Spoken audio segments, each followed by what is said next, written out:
Quels sont les points forts de nos 3 candidats qui viennent de se qualifier? Bernard adore les polars, entre autres choses. Damien, la musique, toutes les musiques. Et Xavier, qui vient de se qualifier en tête aux 9 points gagnants, eh bien c'est le sport, lui, l'interne en médecine. Tous les 3, Xavier, Damien, Bernard, vous allez pouvoir choisir un thème parmi ceux que je vais vous proposer. Dans un instant, vous vous demandez bien quels seront ces thèmes. Je vais les dévoiler dans quelques secondes. Ici, quand vous serez avec moi, vous aurez 40 secondes pour faire idéalement 4 bonnes réponses à la suite. Mais chaque erreur vous fait retomber à zéro. Attention au choix du thème, très important. Les thèmes, donc, les voici. Les ports de la Méditerranée. Les explorateurs au 19e siècle. La fécondité dans les mythologies ou notre thème mystère que nos téléspectateurs peuvent découvrir sur Internet, sur Twitter avec ce hashtag QPUC. Là, vous aurez le thème mystère. Que n'ont pas Xavier, Damien et Bernard, bien sûr. Xavier, c'est vous qui choisissez le premier. Moi, je vais tenter le thème mystère. Thème mystère. Venez, Xavier. Je vais vous le dévoiler. Le thème mystère. Vous aimez la télévision?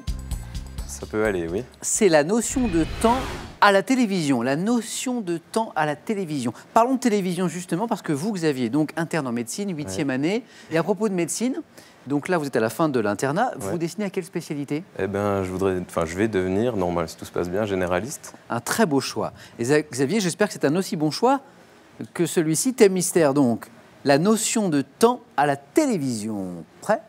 Allez. Top. Quelle émission de vulgarisation scientifique fut animée dès 1979 par les frères Bogdanov? Rayon X. Dans quelle série américaine avec Kiefer Sutherland dans le rôle de Jack Bauer, chaque épisode d'une 24 heures saison? chrono. Quelle émission présentée sur Arte par Elisabeth Quint porte un titre évoquant une durée exprimée en minutes?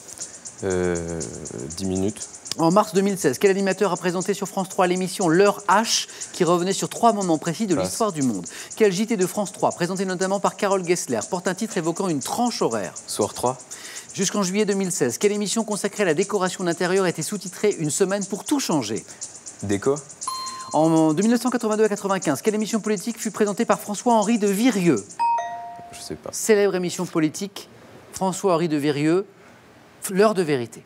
L'heure de vérité, 1 point Xavier. Restez avec moi. 2 bonnes réponses, mais séparées. Oui, malheureux. 24 heures chrono, très bien. D&Co, déco, l'émission de décoration intérieure, super. Je reviens sur ces questions. Damien, Bernard, jouez avec moi. Quelle émission de vulgarisation scientifique était animée dès 1979 par les frères Bogdanov? Temps X. Temps X. Vous l'aviez et vous m'avez dit Rayon X. Rayon X. Vous aviez la fin. Professionnelle. Quelle émission présentée sur Arte par Elisabeth Quint, plus difficile, porte un titre évoquant une durée exprimée en minutes? 66, non? Non, 66 minutes. C'est une autre émission minutes, de reportage. Là, c'est 28 minutes. 28 minutes. Le journaliste. En mars 2016, quel animateur a présenté sur France 3? Les téléspectateurs de France 3, les auditeurs d'Europe 1 le connaissent bien également. L'émission Heure H, qui revenait sur 3 moments précis de l'histoire du monde. Franck Ferrand? Franck Ferrand. Et puis, ce JT de France 3, présenté notamment par Carole Gessler, qui porte un titre évoquant une tranche horaire. Vous m'avez dit le soir 3, ça n'est pas vraiment une tranche horaire le soir 3. Il y a le 12-13, ici c'était le 19-20. Merci Xavier. Merci. 1 point pour Xavier. Ça n'est pas forcément terminé Xavier, parce qu'il faut que Damien et Bernard fassent mieux bien sûr. Mieux pour vous éliminer, ce qui n'est pas forcément acquis. Damien, il nous reste 3 thèmes. Les ports de la Méditerranée, les explorateurs du 19e siècle, la fécondité dans les mythologies, et choisissez bien, Damien, puisque je le rappelle, vous jouez ce soir pour la cagnotte de questions pour un champion pour une 5e victoire. Damien, quel est votre choix? On va prendre les ports de la Méditerranée. Venez, Damien, on va jouer ensemble aux 4 à la suite. Et on va voyager avec vous, Damien, les ports de la Méditerranée. Prêt? Allons-y. 1 point minimum pour rester dans la course. Top. Quel port de la côte méditerranéenne française fut fondé au 6e siècle avant Jésus-Christ sous le nom de Massalia? Marseille. Quelle ville portuaire d'Italie, fondée par les Phéniciens sous le nom de Panormos, est la capitale de la Sicile? Palerme. Quel port de Turquie, bordé par la mer Égée, autrefois appelé Smyrne? Izmir. Quel port de Tunisie, sur le golfe de Hammamet, est situé à l'emplacement de l'ancienne cité d'Adrumet? Tunis. Quelle ville, capitale de Malte, abrite un port naturel Valette. du nom de... En Italie, quelle ville de la Ligurie, premier port du pays, était autrefois la rivale de Venise? Gênes. Quel port de Grèce, autrefois appelé Candier, la principale ville de la Pirée. Crète? En Croatie, quel port situé sur la côte d'Almat, haut lieu du tourisme européen, était autrefois appelé Raguse? Dubrovnik. Joli quand même, hein. 3 points Damien. 1, 2, 3, 4, 5, 6 bonnes réponses. la quête de la Entrecoupées, hélas, par ces petites questions qui vous ont empêché de faire un tout petit peu plus, mais l'essentiel est fait. Ce port de Tunisie, Xavier Bernard, port de Tunisie, donc situé sur le golfe de Hammamet, situé à l'emplacement de l'ancienne cité d'Adrumet. Tunisie, Carthage. Bachung l'a évoqué dans une de ses très belles c'est pas là. chansons, Voilà. Sousse. Tunisie, Carthage. Sousse, ce port de Grèce, autrefois appelé Candie, qui est la principale ville de la Crète, Héraclion. Héraclion. 3 points pour Damien, notre champion, qu'on peut applaudir, il le mérite. Bernard, attendez, Bernard, je dois vous faire choisir d'abord. Oh, pardon. Vous n'avez pas choisi encore. Ouais, Je sais que vous avez sans doute déjà fait votre choix, Très distrait. mais je dois vous reproposer ces deux thèmes qu'il nous reste, donc les explorateurs du 19e siècle ou la fécondité dans les mythologies. Qu'est-ce qui vous séduit? Carib, Doucilla. Les explorateurs, allez. Venez explorer les explorateurs avec moi, Bernard. Les explorateurs du 19e. J'aurais voulu qu'on parle aussi de votre métier. Vous étiez photograveur. Photograveur, Est-ce qu'on oui. peut rappeler ce que c'est? Les photograveurs sont ceux qui préparent les images pour l'impression. Ceux qui s'occupent de la séparation en 4 couleurs primaires. Et c'est- Du noir, du jaune, du rouge et du bleu. C'est un métier qui a beaucoup changé après avec Là, qui a beaucoup l'arrivée de évolué. Et l'informatique. maintenant, l'ordinateur fait quasiment ça tout seul. Mais avant, il fallait faire ça À la main. à la main. Bernard, là vous avez la main justement. Les explorateurs du 19e siècle, une seule bonne réponse vous suffit pour rester dans la course. 2 bonnes réponses d'affilée et vous êtes qualifié pour le face-à-face pour affronter Damien. Prêt? Bon, on va essayer. Top. En 1831, quel célèbre naturaliste britannique embarque sur le Beagle pour une expédition en Amérique? Darwin.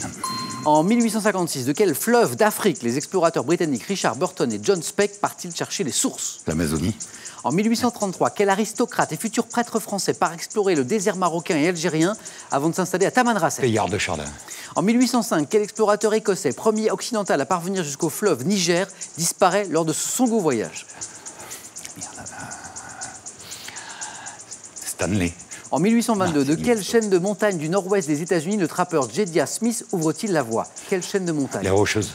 En 1850, quelle ancienne capitale des rois Khmers est découverte au Cambodge par le père français Charles Bouilleveau? Vous l'avez? Non. Encore. Encore. Vous êtes toujours dans la course, Bernard. Ça n'est pas perdu. 1 point pour Bernard. Merci, Bernard. 2 bonnes réponses pourtant, montagne rocheuse. Darwin, Charles Darwin, vous les aviez également. Ce qui vous manquait ici, ce fleuve d'Afrique que les explorateurs britanniques Richard Burton et John Speke sont allés chercher les sources. C'était le Congo. Le Nil. Nil. Le Nil. En 1805, vous l'avez cherché celui-ci, il voulait parvenir. L'explorateur écossais, premier occidental à parvenir jusqu'au fleuve Niger, qui disparaît lors de son second voyage, c'est Mungo Park. Park. D'accord. Et puis en 1883, cet aristocrate, futur prêtre français, qui part explorer, sacré aventurier, le désert marocain algérien, avant de s'installer à Tamanrasset, Charles de Foucault. Charles de Foucault. Damien, tout va bien pour vous. On se retrouve au face-à-face. Xavier et Bernard, je vais devoir vous départager. Une place pour le face-à-face, vos scores retombent à 0. Jeu décisif. Le premier qui arrive à 2 points est qualifié. Regardez. Que suis-je? Série de comédies américaines de Chris et Paul Weitz, dont la dernière date, Xavier. American Pie. American Pie, oui, c'est ça. D'où l'indice, d'où le gâteau. Attention, une seule bonne réponse de Xavier lui suffit. Attention, regardez. Que suis-je? Partie du corps humain, longée par... Bernard. Le poignet. Oui. Super. J'attendais le médecin, là. Mais oui, Et oui. c'est Bernard qui lui a soufflé la réponse. Suspense jusqu'au bout. La prochaine bonne réponse, c'est la qualification pour le face-à-face. Regardez. Que suis-je? Pièce d'un mécanisme pouvant être... Xavier. Un ressort. C'est un ressort. Oui. Xavier, vous êtes qualifié pour le face-à-face. J'ai eu peur qu'il y ait un piège, j'avais ressort d'entrée. Bernard, un grand merci pour votre sourire et votre bonne humeur. Ça a été bien sympa de jouer avec vous. Dernière chance pour vous de remporter les 3 000 € que nous mettons en jeu ce soir. Le tirage au sort aura lieu dans quelques minutes parmi les bonnes réponses. C'est maintenant qu'il faut jouer. Je vous rappelle la question. Combien de temps faut-il environ pour cuire un œuf à la coque? Réponse 1, 3 minutes. Réponse 2, 10 minutes. La bonne réponse au 32 43 pour le téléphone, par SMS 1 ou 2 au 7 10 20. Tirage au sort parmi les bonnes réponses. Dans un instant, le face-à-face. Damien, c'est le grand soir pour lui. En cas de nouvelle victoire, ce sera sa 5e victoire. Et donc, il remportera la cagnotte de questions pour un champion. Mais sur sa route, il y a Xavier. Qui va l'emporter? Réponse dans un instant sur France 3. A tout de suite.